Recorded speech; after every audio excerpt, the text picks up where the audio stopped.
Okay? So for you this is right. Why are they wrong? Because you're white, because you're superior? For what reason and how do you ascertain that your culture and your cultural sensibilities is superior to everybody else's? On what basis? Tomorrow, 50 years ago, you agreed with culture, with the Qatari culture, 50 years ago. Yeah, and 100 years ago, you probably were even more severe with LGBT than Qatari culture, yes? Just your grandfather was more severe than the Qatari culture. So where is your culture anchored? How do you, this is what you need to ask them. And like 4 or 5 days ago, obviously Germany buy gas from Qatar. Right. And it was very interesting. They did this, the German team, yeah? The German team. If you go to Qatar, I would say that the people there, you ask the German supporters, they said we had a fantastic time. The Qatari people were very hospitable.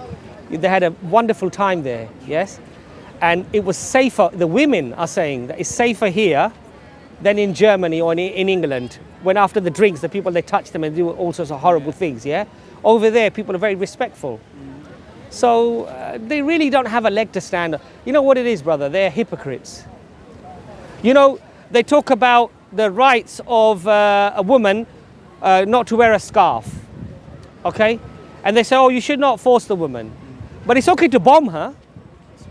It's okay to kill her. It's okay to kill her children. They can send a fighter aircraft and the bombers and they can kill thousands of women and children. That's okay. But if you say that she has to wear hijab, oh, you're putting hijab on her head, you're making her wear hijab, this is the injustice on her. What about when you go and kill her children and kill her family? That's okay. Nobody's fighting for those rights. Nobody's talking about that. Nobody's saying, oh, women's rights because we shouldn't kill them and bomb them. They're hypocrites. They've got no leg to stand on, really. They're just hypocrites, really, literally. The last time I remember, when England hosted the World Cup in 1966, homosexuality was illegal. Yeah. Look, this Malala from Afghanistan, yes? Yeah, yeah. Oh, the Taliban, they shot her because she wanted to go to school. She's become this champion. They bring her to Europe. They give her medical treatment. Now she's addressing the United Nations. They're all crying that, oh, this is like freedom and free. Yes? What about her sisters that you were killing in Afghanistan? Yes? What about her children you were killing in Afghanistan? In the thousands in Iraq. Yeah? How many Malalas have they killed themselves in Iraq and in Afghanistan? Tens of thousands, going into the millions of refugees. They destroyed their country. And they're championing, they're crying for Malala. What about the tears for all the people they killed there? They're just hypocrites. They've got no leg to stand on. Anything about Russia when the World Cup was in Russia? Right, exactly. Yes, when the World Cup was in Russia, they never said nothing about human rights in Russia or anything like that.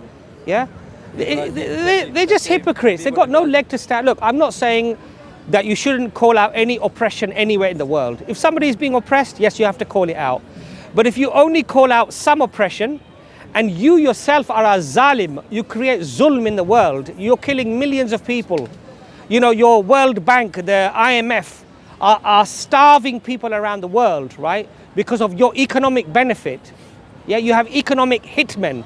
They go around the world, they destroy people's economies, right? They put people in poverty for decades, for generations, yeah? Where are the tears for those people? Where are the human rights for those people? It's okay when they're filling our pockets. Yeah, everybody's crying about, the labor, they're only being paid $1. Everybody, I shop at Primark sometimes. If you're buying a t-shirt at Primark, you're supporting child labor, whether you like it or you don't. That's the reality. By the way, the England t-shirts are made by Bangladesh. Yeah. How much are they getting paid? 21 pence. Exactly. 21 pence. Everybody who shops at Primark, everybody who shops at this, even the expensive stores, where do they get? You look at the label, where is it made? Bangladesh, India, okay, China. You think they're paying them $10 an hour? Even Apple products like iPhone made in China. Exactly. You think they're paying them $10 an hour? They're paying them 50 cents an hour. Yeah, we're all buying those shoes. We're all buying those t-shirts and those clothes, right? From the same labor that they're claiming is an injustice because of Qatar is doing it or this. It's a hypocrites, really. Wallahi, these are hypocrites. Unfortunately, when you are yourself morally bankrupt, the easiest thing you can do is you could point fingers at everybody else. And so this is what they do. They point fingers at everybody else. I'm not saying that England is not a beautiful country. It's a beautiful country. I'm not saying that it hasn't got beautiful things here. There is justice here. There is fairness. Look, we have Speaker's Corner. I can come here, I can say what I like. I can say against the king. I can say against the government. I can say against other people. Okay, this is free. Yes, I agree. There are things in England that we have to acknowledge that are amazing. And in fact, you know, many people tell me that even in Europe, you can't do this in Europe, what I'm doing here, right? So yes, where there is good, we have to recognize the good. But where there is bad, we have to recognize the bad as well. And when we do something that's bad, we have to call it out. And the reality is, for me, I went to Qatar, I saw my first hand. I spoke to tourist, supporters from South America, from Asia, from Europe, Wales, Ireland, England, everywhere. And their experience of Qatar is very different from what the media are telling them. Completely chalk and cheese, really. In fact, they're telling me that our own media they're lying to us. That's what they're saying out there, So they're hypocrite. Look, the opening ceremony, the BBC, they cut it out. Yeah? It was a disabled child with no legs. It was a man. Well, it was a young man. He had Half of his body was missing. And he interacted with Morgan Stanley. And he read a very small, Morgan Freeman, sorry, Morgan Stanley. It's a company. Morgan Freeman, I beg your pardon, right? Sorry, that's my dyslexia, yeah?